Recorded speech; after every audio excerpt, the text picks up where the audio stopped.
The rain had been falling for 3 days when Elias Cord arrived at Fornacht Station. He came in on the last transport from the outer relay, a cargo-class shuttle with frost on the portholes, and a manifest that listed him as civilian transfer, biological research designation. He was 17. He had a duffel bag with 2 changes of clothes, a battered data tablet, and a photograph of his sister folded so many times the crease had gone white. He didn't know why they'd sent him here. He suspected no one did. That he'd been filed under problem and shipped to the nearest available problem-shaped box. Fornacht Station was exactly that. A sprawling academic facility carved into a moon so far from the nearest inhabited world that the stars outside the observation windows looked like a different sky entirely. The kind of place parents sent their children when they didn't know what else to do with them. The docking officer barely looked up when Elias stepped off the gangway. "Storm," the man said, reading from a terminal. "Storm, you're in Block 7.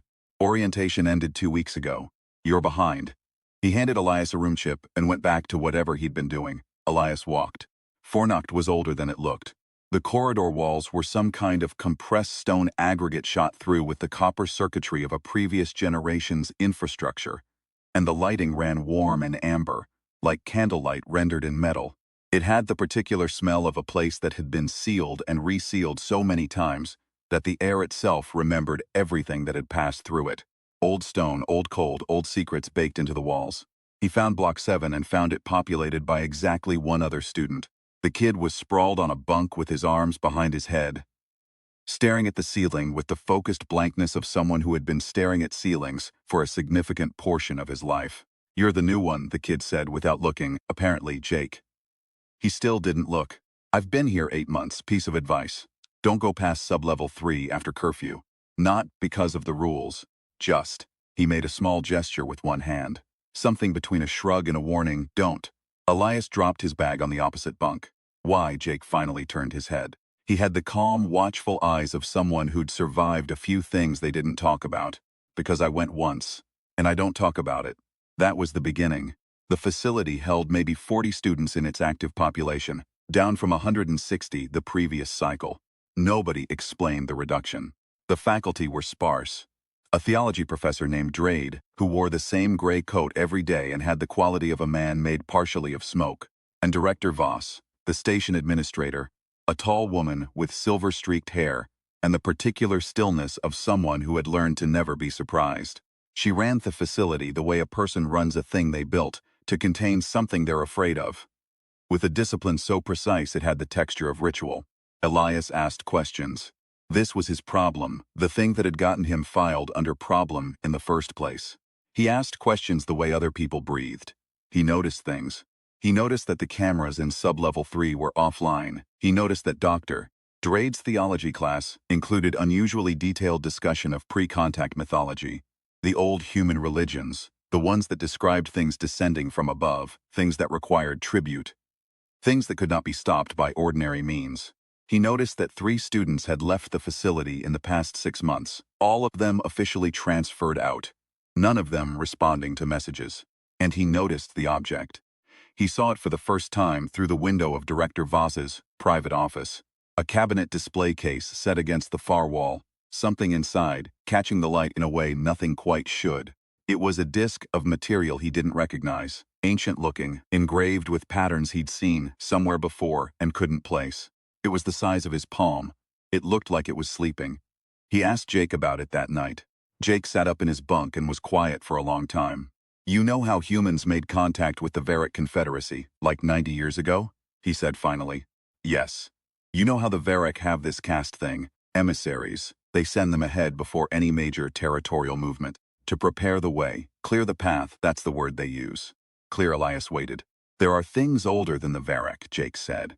"Things the Varric are afraid of. Things they talk about in their oldest language. The one they don't use for diplomacy. They call them the anchored ones. Beings that were bound into physical objects, relics, artifacts, like a kind of prison. And the prison only holds as long as nobody wakes them up." He lay back down. "Go to sleep, Elias, Jake. Go to sleep." What woke it was not obvious to anyone at the time. Later, Elias would piece it together. The alignment of the facility's gravity emitters with a particular configuration that occurred once every few decades. The specific frequency of the deep core reactor cycling up during a maintenance surge. and the presence of a human mind, his mind specifically, though he didn't know why his, in close proximity to the object when those two things coincided. He would think about the fact that his parents had come to this station once, years before he was born, on some research assignment they'd never fully explained. He would think about the necklace his mother had worn until the day she died. A disc of unfamiliar material, engraved with patterns he'd always known and never been able to name. He would think, it knew I was coming here, it arranged it. That came later. What came first was the screaming. It started 3 nights after Elias arrived. He was in the corridor outside the block bathrooms when the sound reached him. Not a human sound. Something with harmonics that sat in frequencies below what should have been audible. A vibration more than a noise. The kind of thing you feel in your molars before you hear it. He pressed against the wall. The lights flickered. Down the corridor, a door to one of the unused student rooms swung open, and the thing that came out of it was wearing a student's shape, imperfectly. Like it had put on the shape the way you'd put on a coat that didn't fit and hadn't bothered with the details around the eyes. Elias did not move, he did not breathe. He stood very still the way prey stands still in the oldest part of its brain, and he watched the thing turn its head slowly down the corridor, and then away, and it moved off towards sublevel 3.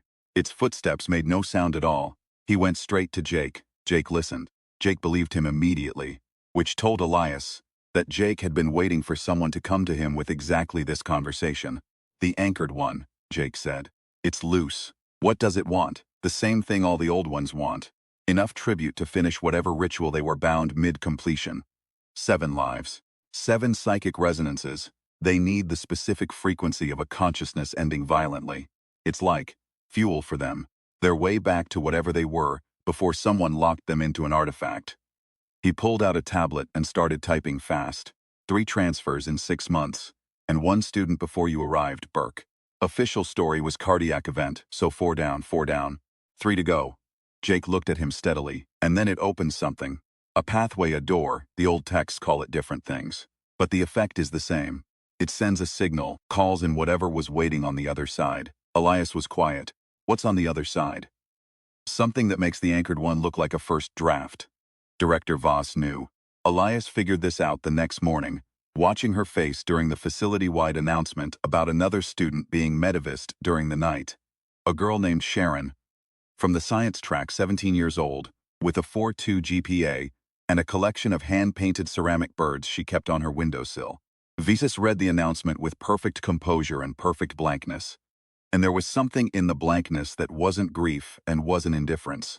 It was the face of someone executing a plan they had decided on a long time ago and intended to see through regardless of the cost. Elias knocked on her office door 30 minutes later. She looked at him when he came in with an expression of absolute unsurprise, as if she'd been expecting him since the day he arrived. Maybe she had. You knew about the object, Elias said. He didn't phrase it as a question. Sit down, Mr. Storm. You knew what it was and you kept it here anyway, and students are dying and I want to know why. And I'd like you to not waste my time by telling me I'm a child who doesn't understand the situation, because I do. A beat. Something shifted in her expression. Not quite respect, but an acknowledgement. She sat back. Your parents were researchers, she said. Exoarchaeologists. They excavated the object from a pre-contact dig site 30 years ago and brought it here because this was the most isolated, secure facility available. They understood what it was. They understood what would happen if it was improperly stored. She paused. They also understood that the object had a particular relationship with your bloodline. The anchored one was bound centuries ago by someone named Storm, the same family. Different century, same name. The binding only holds if there's a living descendant in proximity. Elias absorbed this. So I'm not here because I'm a problem. You're here because you're the lock, Voss said. Your presence was supposed to keep it dormant. But the reactor maintenance cycle 3 nights ago produced a frequency overlap we didn't anticipate, and she stopped. Her hands, folded on the desk, were perfectly still. The binding has partially failed. What does partially mean? It means it can act, but it cannot complete the ritual without the lock's cooperation. Without your cooperation, she met his eyes. It needs you to choose to let it finish. And it will spend whatever time it has left trying to convince you to do exactly that. Elias thought about his sister. About the photograph folded so many times the crease had gone white. Elizabeth had come to this facility too, 2 years before he had, Another civilian transfer, biological research designation. She'd been gone for 8 months. Official story, transferred out. Where is my sister, he said. Voss looked at him for a long time. Sub-level 3, she said. They went at L200. Jake and Elias, with a toolkit Jake had assembled from components he was technically not supposed to have. 2 short-range comm units cannibalized from broken tablets, a portable M-field emitter, a spool of copper core wire, and a flashlight duct taped to a length of conduit pipe. Jake carried the emitter.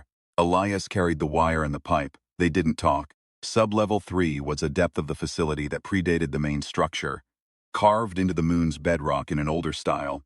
The walls no longer aggregate stone but raw natural rock, with the original drilling marks still visible. The air was different down here, drier, colder, and carrying that same deep subaudible vibration Elias had felt 3 nights ago in the corridor. Not louder exactly, closer. It's aware we're here, Jake said quietly. I know. How do you know? Because it's been aware of me since I arrived, Elias said. I can feel it, like standing next to a speaker playing a frequency below hearing. It's been there the whole time, I just didn't know what I was feeling. Jake glanced at him. That's deeply unsettling. Yeah. They found the vault where the review had said they'd find it. At the end of the deepest accessible corridor, a door of a material that was neither metal nor stone, but something older than the facility around it, set into the rock face with fittings that were clearly not the same manufacture as anything else in the building. It was open, not broken open. Open the way a door opens when someone turns the handle. Inside, a room maybe 4 meters square, a ceiling too high for the light to reach, and a shape at the center of it that was Elias's sister and was not. Elizabeth Storm was 17 and she looked exactly like the photograph. Same angular face, same dark eyes, same set to her jaw that said she had opinions and intended to share them. But she was standing very still with her eyes open, not looking at anything in the room, looking at something much further away. Breathing, present, occupied Elizabeth. Elias kept his voice level. Elizabeth, I'm here. Nothing. It's using her as a relay, Jake said low. It's not hurting her, it's just, she's a transmitter. She's the signal it's been sending to what's on the other side. Can we break the connection? The EM emitter might, but it'll attract attention. Elias looked at his sister's face, the not quite there stillness of it. He thought about the photograph.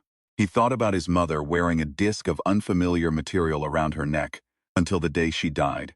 He thought about choices made for people before those people are born, paths laid down and waiting, rooms you walk into without knowing the door was built specifically for you. He thought, no, run the emitter, he said. Jake looked at him. That will bring it. I know. Run it. Jake ran it. The effect was immediate. Elizabeth blinked. Once, like someone surfacing from deep water, and looked at her brother with an expression that went from blankness to recognition, to something desperate and compressed in the space of 1 second. She opened her mouth, and what came out first was not words but a breath. A hard, exhaled breath like she'd been holding it for months. Elia's, her voice was rough, underused. It's coming. I know. You can't fight it with. I know. He crossed the room and put his hand on her arm. Can you walk? Yes. Yes, I can. The door at the end of the room opened wider than doors should open, and the thing came through it wearing the shape it had worn in the corridor. Almost human, almost right, the proportions slightly off in ways the eyes kept trying to correct and kept failing. Its eyes were the wrong color in a way that went past color, into something that wasn't a visual quality at all.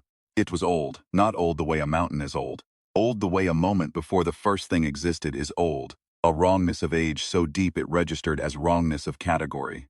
It looked at Elias. It spoke in a language that was not language, a frequency that assembled itself into meaning inside the skull without traveling through the ears, and the meaning it assembled was, you were made for this. You have always been the door open. Elias felt it. He felt it the way you feel gravity, not as a sensation exactly as a fact. He felt the part of him that was the lock, the bloodline thing, the thing his parents had built their careers around and never explained to him.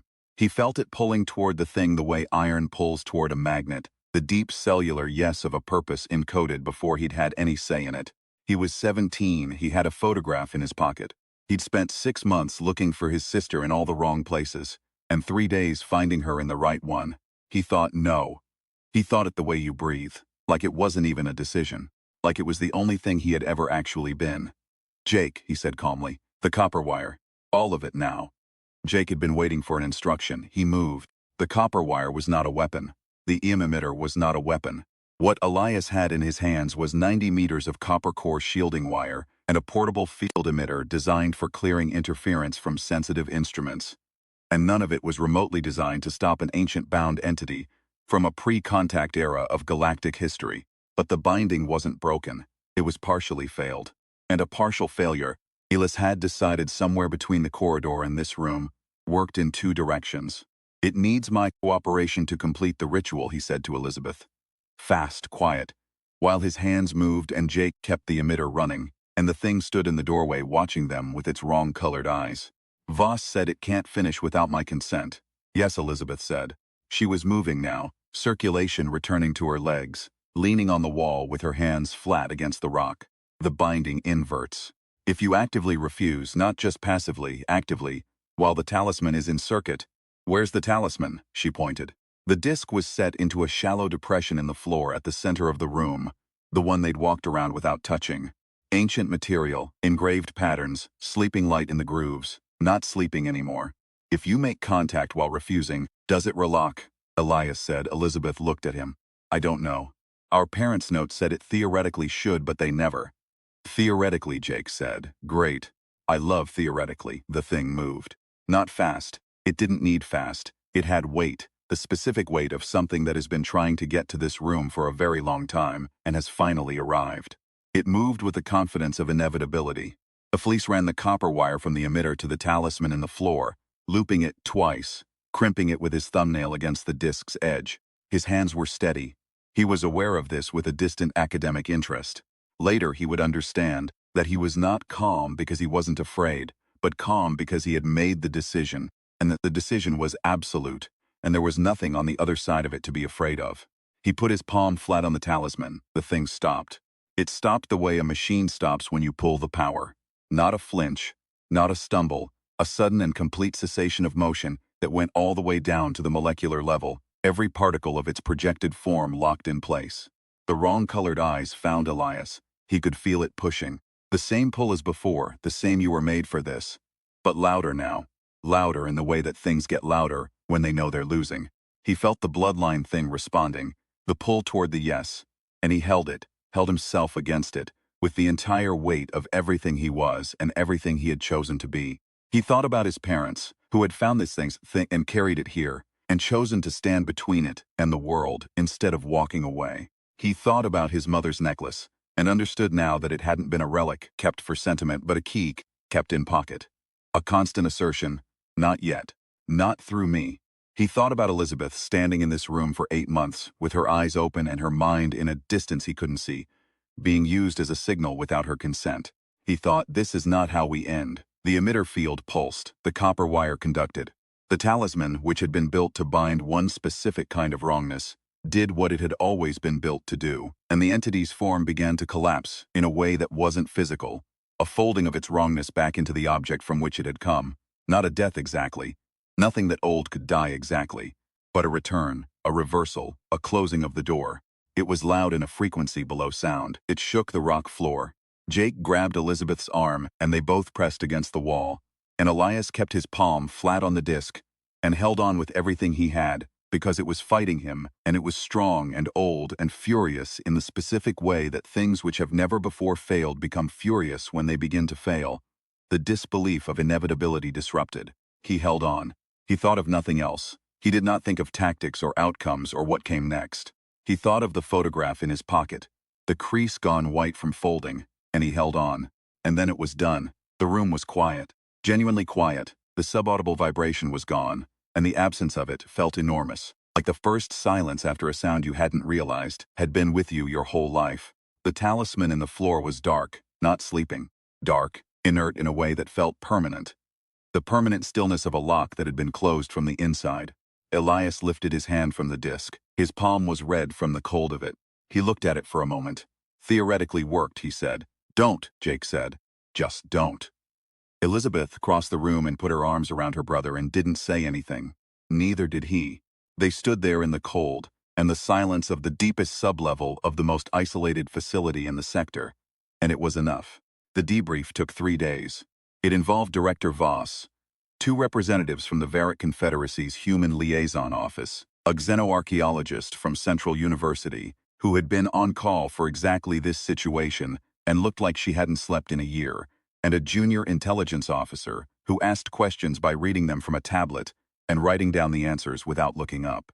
Elias gave them everything, accurately, completely, and with the kind of flat effect that comes from having processed a thing thoroughly enough that it no longer has the energy to be dramatic.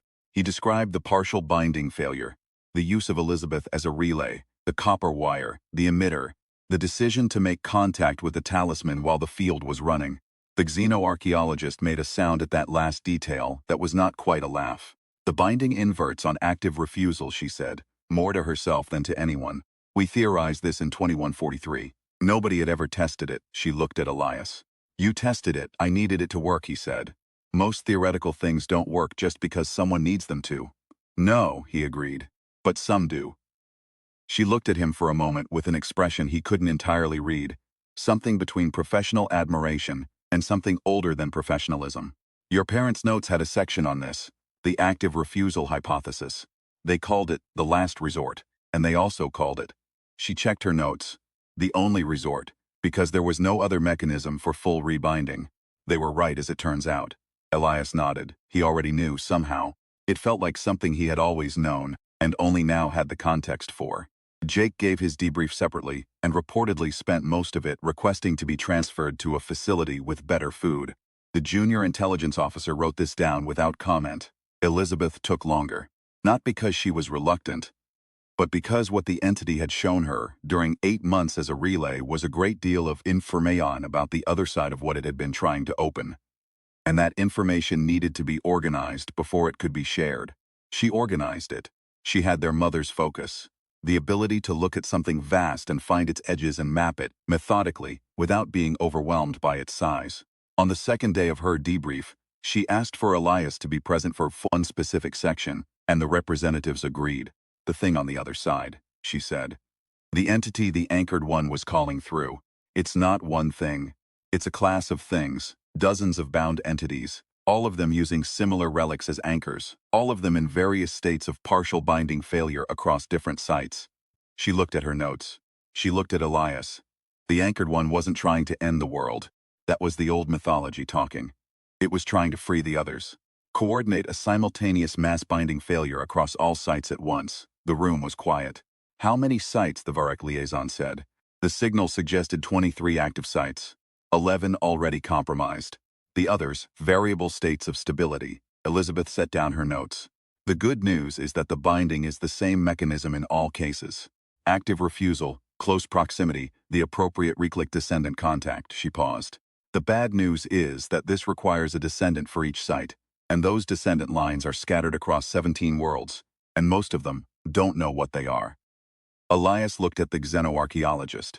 The binding mechanism is documented now, he said. We tested it. Yes, she said slowly. And the talisman here is fully rebound and inert. Yes, so it's possible to train people. For this.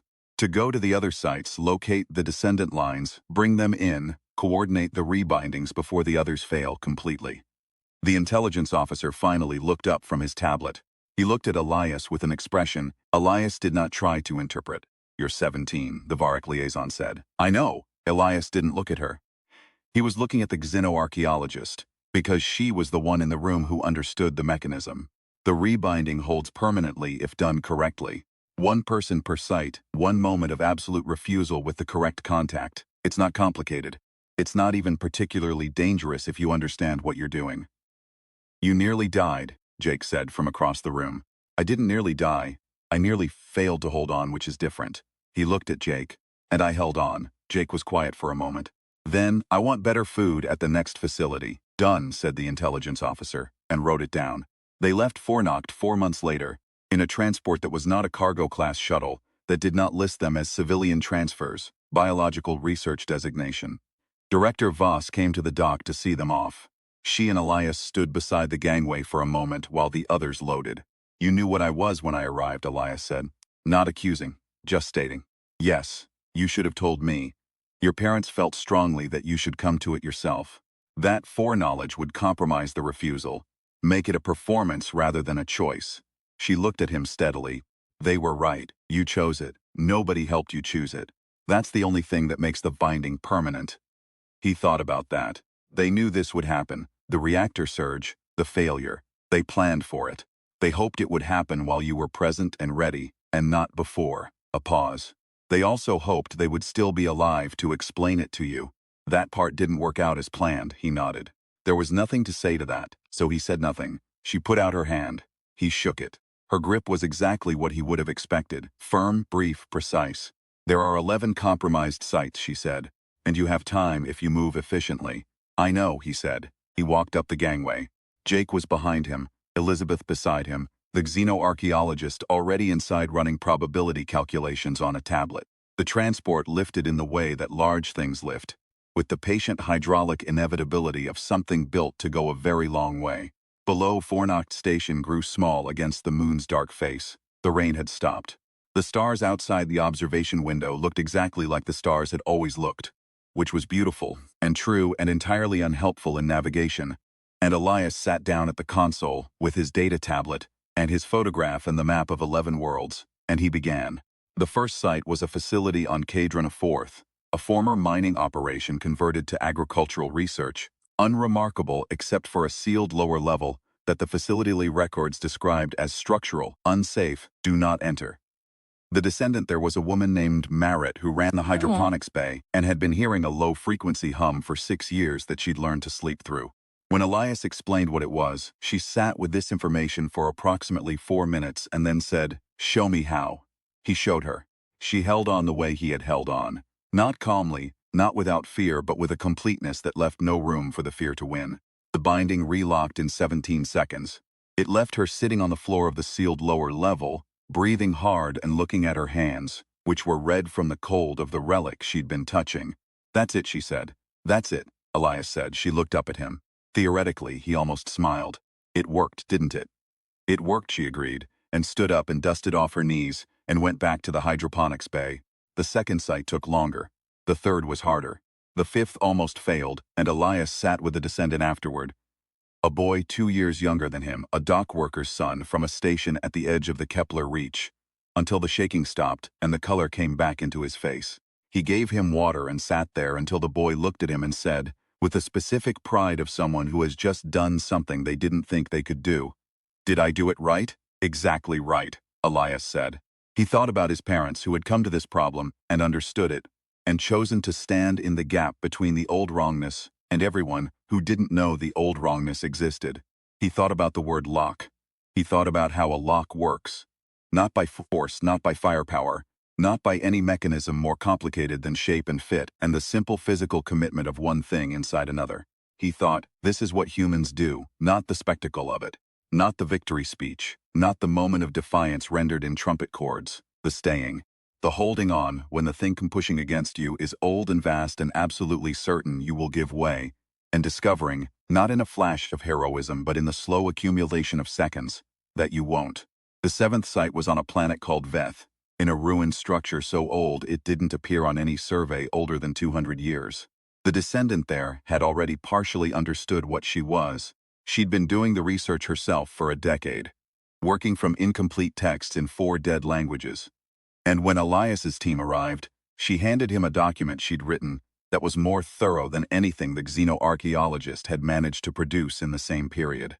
The xenoarchaeologist read it on the way to Site 8 and didn't say anything for 6 hours. Then she said, "I want to bring her on." "Already asked," Elias said. She said yes. By the time they reached Site 11, there were 9 of them in the transport. Elias, Elizabeth, Jake, the xenoarchaeologist, and 5 descendants from 5 worlds, each of them different in every way that made individual humans individual. Different ages, different languages, different fears, different ways of breathing when things got difficult. What they shared was the specific understanding of what it meant to be a lock, to be the shape that fit the shape of the problem, to carry in your blood something that had been placed there by someone who understood what was coming and decided the answer was another storm, another Moret, another dockworker's son, another woman with dead language texts and 10 years of self-directed research, and the absolute determination of someone who chose, daily, to know what was there so she could decide. Not today. Not through me. The last binding was the hardest. Site 11 was not a facility or a station or a ruined structure. It was an asteroid in a system that didn't have a planet worth naming. A chunk of rock spinning in the dark that someone had hollowed out, centuries ago, and filled with something they couldn't destroy, and sealed, and left, in the hope that the seal would hold longer than the urgency that had created it. The seal had held for 230 years. The descendant at Site 11 was Elias. He had known this was coming since the 7th site, when the xenoarchaeologist's probability mapping had resolved into a pattern that only ran in one direction. He hadn't mentioned it to anyone. He'd mentioned it to Elizabeth. Because Elizabeth was different from anyone else. Because Elizabeth had spent 8 months as a relay for a being that wanted very badly to get through him, and had therefore understood things about what he was that he hadn't finished understanding yet. "It's a double lock," she said, the night before Site 11. She was sitting cross-legged on her bunk in the transport, with her texts and her tablet, and the expression she got when she was thinking 5 things simultaneously. The first lock was Fornacht. That was the primary anchor. Site 11 is the keystone. If the keystone goes, the rebindings at all the other sites destabilize. Domino effect. "I know," Elias said. "The entity at Site 11 is not the anchored one. It's the one the anchored one was calling through. The original. The one all of this was built to contain." She looked at him. "It's going to be significantly worse. I know. And the double lock mechanism means you have to hold it twice as long. The inversion takes time to propagate across the connected sites." She paused. "The math suggests 40 seconds of contact." 40 seconds, Elias repeated. "While the original entity is actively pushing every piece of coding in your genetic architecture toward the yes." She was looking at him with the steady focus of their mother, the expression that had no room for softening things into shapes that were easier to carry. "I want to be clear about what that means." "I'm clear," he said. "Are you?" He thought about 40 seconds. He thought about each second of those 40 as a thing that had weight and dimension, each one something to move through rather than past. He thought about a copper wire crimped against an ancient disk with his thumbnail, and holding on, and how that had felt. Not dramatic, not triumphant, just the simple work of staying. "Yes," he said. She held his gaze for a moment longer, then she nodded. She reached into her kit and handed him something. A small disc of familiar material, the same craft as the talisman at Fornacht, engraved with the same patterns. "Merritt sent it," she said. "From Cadron, via the xenoarchaeologist quantum relay," she said. Elizabeth glanced at a message on her tablet. She said, "For when you need something to hold on to that holds back." Elias turned the disc over in his hands. It was cold and warm at the same time, in the way that things are when they're old enough to have absorbed a lot of different temperatures. The patterns on its surface were the same as his mother's necklace. The same as the one at the bottom of sub-level 3. The same as the ones he'd been seeing all his life in a context he hadn't understood until now. He put it in his pocket, beside the photograph. The hollow asteroid smelled like the inside of something that had been waiting a very long time. They went in 9 people. They came to the chamber at its center, which was large enough to hold a transport, and held only one thing. A shape in the center of the floor that was not quite any shape. That shifted when you tried to define its edges. That made the eyes work hard and then give up and try to remember what they'd been seeing before. The keystone relic was there too, set into a plinth of rock, larger than the Vornok talisman, dark as the stone it sat in. The thing noticed Elias the way the anchored one had noticed him. That immediate, specific, personal noticing that had nothing to do with vision. And it did what the anchored one had done. It assembled meaning inside the skull without traveling through the ears, and the meaning was the same meaning, rendered in a register of authority so far beyond the anchored ones that it had a different quality entirely. This one didn't say, "You were made for this." This one said, "Everything you have done has been because I needed you here. Every choice, every refusal, every other sight, all of it was my preparation. You are not the lock. You are the key, and keys do not refuse." Elias looked at it for a moment. He thought, "I'm 17. I have a photograph in my pocket and a disc from Cadron of 4th that Merritt sent through a quantum relay. I have 8 other people standing in this room who chose to be here, who held on at their own sites, who understood what they were and decided to be it." He thought, a key can refuse. A key is not obligated by its shape. A key is only a key if it turns. He put his hand on the plinth and he did not turn. The 40 seconds were the longest 40 seconds of his life. He did not count them because counting them would have made each one larger than it needed to be. He simply stayed. The entity pushed in every direction simultaneously. Through the bloodline, through the cognitive architecture, through the part of his brain that processed purpose and meaning and direction, trying to find the angle at which the yes was larger than the no, finding nothing, finding only a boy with a photograph and a decision that predated the moment he'd made it, built into him by parents who understood that the most powerful thing you could construct was not a weapon or a field or a mechanism, but a person who had been taught, by example, what refusal looked like and had decided to embody it. He held on. The emitter pulsed. The disc from Marat was warm in his other hand. Somewhere behind him he was distantly aware of Elizabeth's voice saying something. Counting, he realized, counting the seconds quietly, not for any operational reason, just so he knew where he was. 38, she said. 39, he held on. 40, he lifted his hand. The entity folded back into the relic the way darkness folds back when you turn on a light. Not destroyed, not gone, but contained, and contained completely, and contained in a way that was now connected by the cascade of all the other bindings to 9 people on 9 sites who had each, in their own particular human way, decided no. The chamber was very quiet. Jake sat down on the floor with the particular abruptness of someone whose legs have decided the crisis is over. The xenoarchaeologist made a notation in her tablet. One of the 5 descendants, the dockworker's son from the Kepler Reach, laughed, a short, incredulous laugh, and then stopped, and then laughed again. Elias stayed where he was for a moment with his hand at his side. The disc from Marat was still warm in his other hand. He looked at the relic in the plinth, which was now just an object, dark and inert, one thing among other things.